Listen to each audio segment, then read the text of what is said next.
How to cancel an Instacart order, or how to cancel your order on Instacart. Hello everybody, welcome back to my channel. Today I'll guide you on how you can cancel your Instacart order. Now the process is actually quite simple. You can do so on the Instacart app, but here I'll be showing you on the browser. You want to simply head into your browser and there you can see Instacart. I'll head into instacart.com here, and once you head into it, you have to make sure you're logged into your account.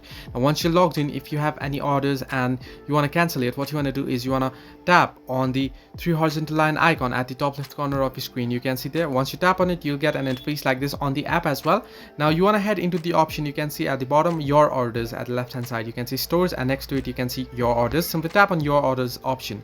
Now once you tap on your orders, all orders, your orders will pop up here. Now here, if you have any orders, you'll find it here, and beside it you'll find the order detail option. You want to simply tap on view order detail option, and then what you want to do is then click on manage order. And once you click on manage order, you want to tap on cancel my order option, and you'll be able to cancel an Instacart order. So this way you can easily cancel an order on Instacart. Hope this helped you. Do like and subscribe, and do not forget to leave a comment down below if you have any further issues.